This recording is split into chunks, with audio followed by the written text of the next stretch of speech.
कृष्ण मिड्ढा जींद में रहने वाले वहाँ के लोकल उम्मीदवार हैं, भाजपा के जो प्रत्याशी बनाए गए, उनके पिता भी वहाँ से विधायक रह चुके हैं। निश्चित तौर पे भारतीय जनता पार्टी का जो कैंडिडेट उम्मीदवार है वो एक ऐतिहासिक जीत दर्ज करने वाला है।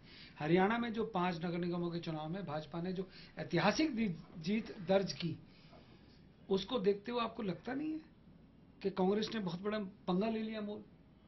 आज जिस रणदीप सुरजेवाला ने एयर कंडीशन में दिल्ली में राहुल गांधी के जूते उठा उठा के जिस प्रकार का काम अब तक किया था, वहां बोलना अलग बात है, परंतु वो जनता के बीच में जाना। एक बाहरी उम्मीदवार जींद में गया है, हमने वहां के एक स्थायी उम्मीदवार को, एक लोकल उम्मीदवार को वहां टिकट दिया भाजपा ने, तो निश्चित तौर पे भाजपा का उम्मीदवार रणदीप सुरजेवाला तो तीसरे चौथे नंबर की लड़ाई पे है सर।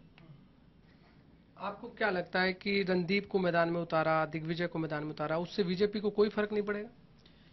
देखिए जगह, मैं समझता हूं कि पारिवारिक राजनीति को जनता समझने लगी है। अपने पारिवारिक झगड़ों को संभालें।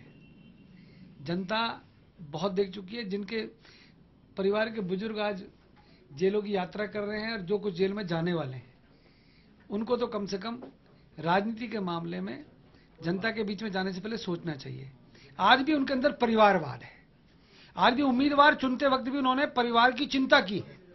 भारतीय जनता पार्टी में प्रदेश के मुख्यमंत्री ने, भारतीय जनता पार्टी के राष्ट्रीय अध्यक्ष अमित भाई शाह ने और प्रदेश के अध्यक्ष सुभाष बराला जी ने जिस समय मिड्ढा जी को टिकट दी, उस समय ना तो उसकी जात पात के बारे में पूछा, वहां पर एक सामान्य वर्ग के व्यक्ति को टिकट देकर वहां के लोकल व्यक्ति के स्थानीय लोगों को सम्मान दिया है। और कहा जा रहा है कि पहले ही टिकट की घोषणा कर दी गई थी कि मिड्ढा साहब को टिकट दी जाएगी जब उनके पिता का देहांत हुआ।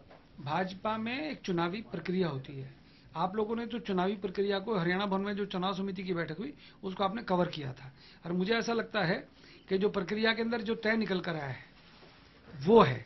ये जो कांग्रेस ने थोपा है ना जबरदस्ती जींद की जनता के ऊपर उम्मीदवार, उसको भुगतना पड़ेगा कांग्रेस को। किससे मुकाबला समझते हैं आप? सर वो एक बचपन में एक शेर बोला करते थे, क्यों पड़े हो चक्कर में, कोई नहीं है टक्कर में। तो वो एक बचपन में नारा लगाया करते थे, तो मुझे तो वो नारा याद आता है। और एक बात और कहता हूँ, 4 चौनी रेल में और हुड्डा जाएगा जेल में।